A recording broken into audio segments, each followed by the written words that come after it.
Assalamu alaikum wa rahmatullah. Allah subhanahu wa ta'ala nous a honorés de nous avoir permis de vivre le mois de Ramadan, de rentrer dans cette école du jeûne. Et aujourd'hui, le jour de l'Eid, le jour de la récompense, Yawmul Ja'iza, il nous décerne notre diplôme. Maintenant, ce qu'il nous revient de faire, c'est, oui, alhamdulillah, on est honoré, on est fier, mais il faut continuer la route. Ce serait comme quelqu'un qui rêvait de rentrer dans une université. Donc, il arrive à y faire ses études, il en est fier, il est heureux de lui-même. Et puis, lorsque la graduation vient et avec la cérémonie, il a tous les prestiges et tous les honneurs, mais il ne peut pas s'arrêter là-dessus. Il ne peut pas se suffire d'accrocher son diplôme sur le mur et se reposer sur ses lauriers. Il faut commencer ou continuer le travail. Eh bien, c'est la même chose avec le mois de Ramadan. On s'efforce de faire le maximum, de donner le maximum de nous-mêmes pour que on puisse continuer le long de l'année, qu'on puisse continuer le long de notre vie. Cela dit, ce que je vais faire tout de suite, c'est m'arrêter sur 10 accomplissements qu'on a réussi à faire, à développer durant le mois de Ramadan et que, Inch'Allah, on va continuer à mettre en œuvre. Le premier accomplissement que nous avons réussi à développer durant le mois de Ramadan, c'est notre lien avec Allah. Le but ultime du jeûneur, c'est de développer sa pleine conscience de Dieu. C'est de développer la taqwa. Et le jeûneur, il travaille là-dessus, à plusieurs niveaux. Il s'abstient de casser son jeûne, de boire et de manger. Il s'abstient d'avoir un langage grossier, il maîtrise ses membres et aussi il va jusqu'à maîtriser ses pensées. Il y a le jeûne du corps, des membres et du cœur. Et il chemine à travers cela pour développer une pleine conscience que Dieu est présent. Et Dieu est présent, bien entendu, durant le mois de Ramadan, il l'est encore le reste de l'année. Et pour paraphraser la fameuse citation de Abu Bakr as-Siddiq radiyallahu anhu, celui qui adorait Ramadan, Ramadan est fini. Il y en a qui fournissent des efforts maximaux durant le mois de Ramadan et dès la première nuit, c'est un relâchement total. Celui qui adorait Ramadan, Ramadan est fini. Mais celui qui adore Dieu, Dieu est éternel, Dieu est absolu. Dieu c'est durant toute l'année, c'est durant toute ta vie. Deuxième accomplissement durant le mois de Ramadan, c'est les invocations. Durant le mois, on ne cesse de faire des invocations, notamment à la fin du tarawih ou à la fin du tahajjud. Il faudrait maintenir cela. Maintenir cela avec un programme journalier. Chaque jour, en matinée, en soirée, je répète des invocations. Je fais du dhikr. Et c'est une action qui a énormément de valeur. Un jour, un compagnon vient voir le prophète sallallahu alayhi wa sallam et lui dit « Ô messager d'Allah, les préceptes de l'islam sont très nombreux. C'est une lourde charge. Indique-moi une chose auquel je vais m'accrocher. » Et il lui dit « La yazalu lisanuka ratban bi dhikrillah. » Fais en sorte que ta langue reste lisse, douce, à force d'invoquer le nom de Dieu.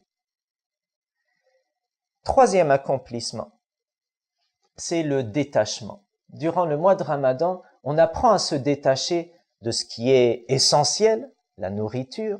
On apprend à se détacher de ce qui est un besoin, comme le sommeil. On va se priver de sommeil pour prier la nuit. En plus de ça, il y a ceux qui ont le travail et les études. Alors, on gère des choses qui sont un grand besoin. Et on apprend aussi à se détacher de ce qui est superflu. Le jeûneur, il apprend à gérer encore plus son temps, il gère encore mieux par exemple, le fait s'il regarde des séries ou jeux vidéo, ou rentre trop sur les réseaux sociaux. Il apprend à gérer tout cela. Ce détachement, c'est ce qui nous donne une vraie libération. Et durant le mois de Ramadan, encore une fois, on travaille là-dessus pour que rien après durant l'année ne puisse nous asservir. Rien durant l'année, qu'il n'y ait aucune addiction à quoi que ce soit et qu'on soit maître de soi-même. Quatrième accomplissement, la mosquée.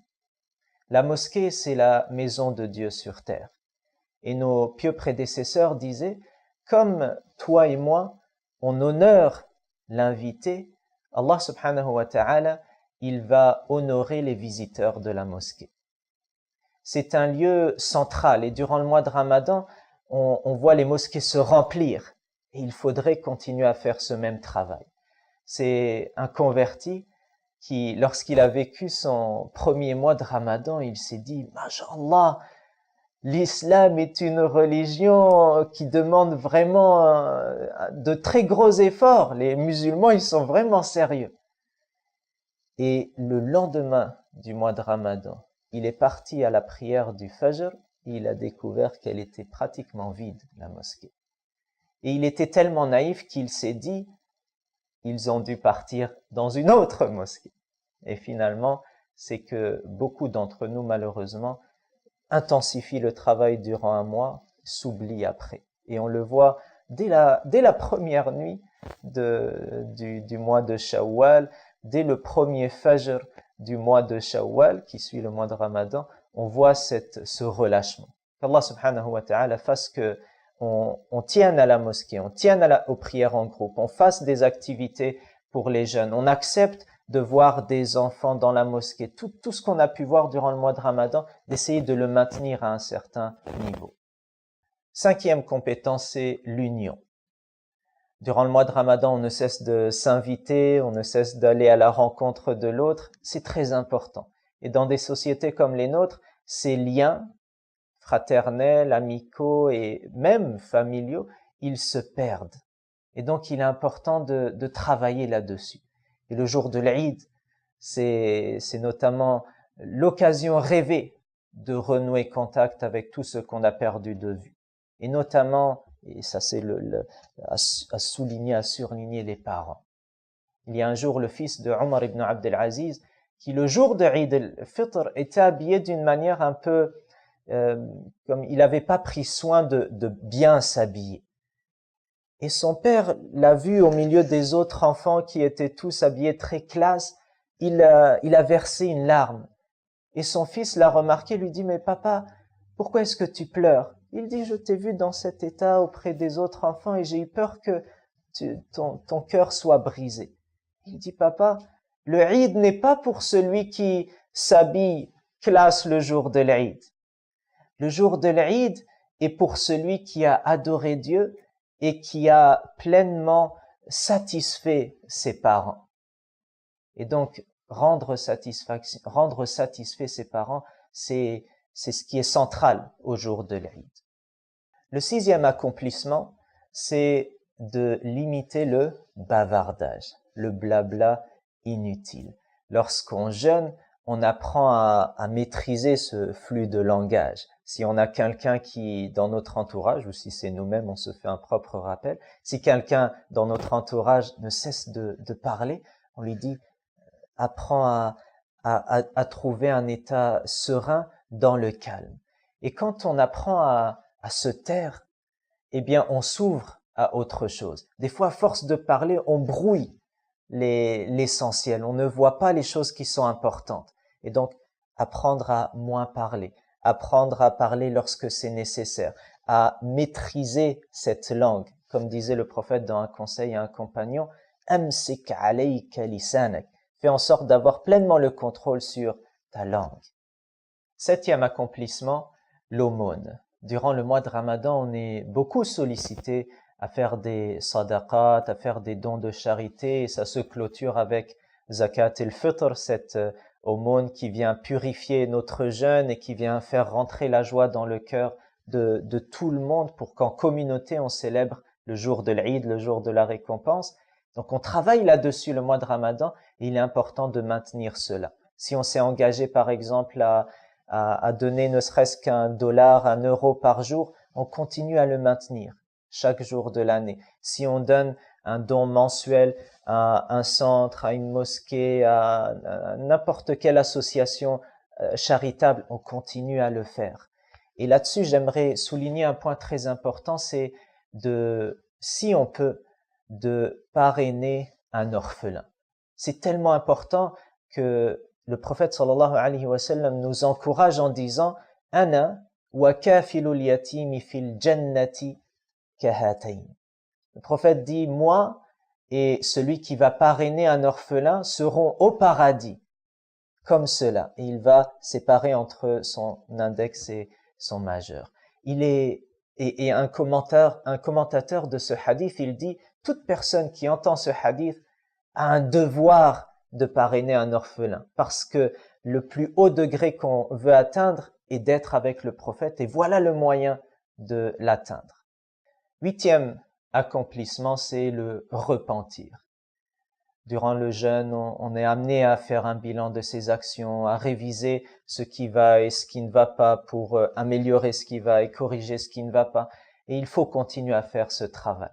Le repentir, c'est la purification de notre être, c'est l'éveil de notre cœur, qu'Allah subhanahu wa ta'ala nous accorde un repentir sincère et qui dure jusqu'à la fin de nos jours.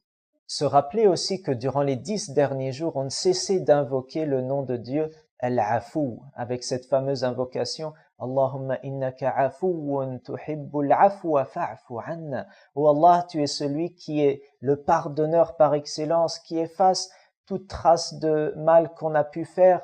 Tu aimes pardonner et effacer les péchés. Alors pardonne-moi, pardonne-nous. Dans le repentir, c'est garder cette pleine confiance au fait que Dieu est doux, miséricordieux, pardonneur. C'est un lien essentiel qu'on doit créer avec le Créateur subhanahu wa ta'ala. 9e accomplissement, c'est as-salah. As-salah, la prière, ce lien ultime avec Allah Azza wa Jal. Lorsque le mois de Ramadan vient, on intensifie les prières, notamment à la mosquée, on en a parlé tout à l'heure, mais on fait plus attention à prier ces 5 prières par jour avec concentration. Et on rajoute des prières surérogatoires et on prie la nuit. Il est tellement important qu'on maintienne cela et qu'on se fasse un programme. Chaque jour, je vais faire par exemple 10 prières non obligatoires, surérogatoires. Chaque nuit, je vais prier tant de rak'at par nuit. Et on maintient cela toute l'année. Dernier accomplissement, Kitabullah, le livre d'Allah subhanahu wa ta'ala avec lequel on crée un lien tout à fait particulier le mois de Ramadan. Coran et Ramadan riment ensemble. Le Ramadan est ce qui fait toute sa noblesse, c'est le fait que le Coran a été révélé dans l'une de ces nuits. Et donc on va se reconnecter avec la parole de Dieu. Et on va apprendre à le lire, à le comprendre et à faire une méditation, une réflexion pour voir en quoi est-ce que ça me parle, ça me concerne pour moi aujourd'hui dans mon contexte et le mettre en application. Quand on met à bout ces 10 accomplissements ou les 10 premières lettres de ces accomplissements, on se retrouve avec un Eid Mubarak.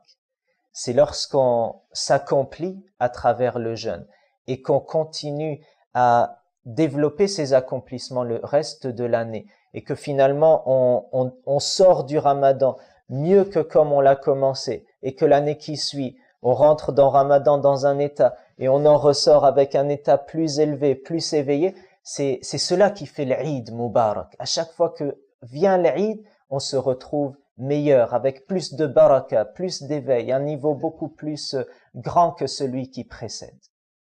Rappelons-nous ensemble, le mois de Ramadan est un mois d'effort où on redouble d'efforts pour 11 mois d'accomplissement. Le mois de Ramadan n'est pas une fin en soi, mais c'est un moyen de, encore une fois, intensifier les efforts pour ensuite maintenir certains de ces efforts-là ou à un rythme qu'on peut supporter le reste de l'année. J'ajouterai encore 2 choses. La première, c'est que la nuit de l'Eid, nos savants et pieux prédécesseurs, rahimahumullah, vivaient entre la crainte et l'espoir.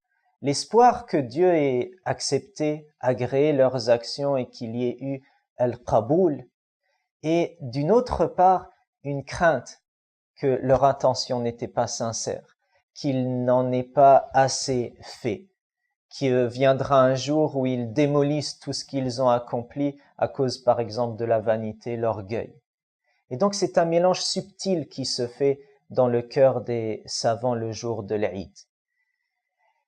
Et bien sûr, on ne peut rien garantir, mais on garde confiance en Allah Azza wa Jal, en sa récompense, nuhsinu dhanna billah, et en même temps, on cherche à voir des signes qui nous montrent si nos actions ont été acceptées. Et un des signes les plus fameux, c'est d'être meilleur après Ramadan que avant Ramadan. Et donc ces 10 accomplissements et bien d'autres sont importants à maintenir parce qu'ils montrent que le mois de Ramadan a été fourni sincèrement avec des efforts qui sont purement voués à Allah Azza wa Jal. Deuxième élément pour clôturer, c'est de se dire l'action qui est durable, l'action qui est maintenue sur le long terme est celle que Allah Azza wa Jal préfère. On pose cette question au messager, quelle est l'action préférée à Dieu? Et il répond, adwamuhu wa inqal. C'est l'action qui est maintenue, récurrente, aussi minime soient ces actions qu'on répète.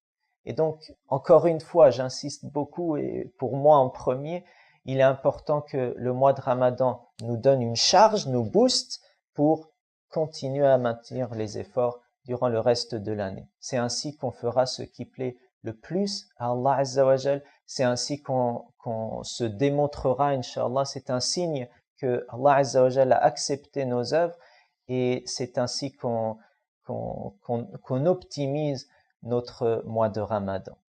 Je souhaite à chacun d'entre vous de passer un Eid Fitr Mubarak, qu'Allah subhanahu wa ta'ala mette dans notre cœur une sérénité, une joie que nous pouvons partager à tous ceux qui nous entourent. Assalamu alaikum wa rahmatullahi wa barakatuh.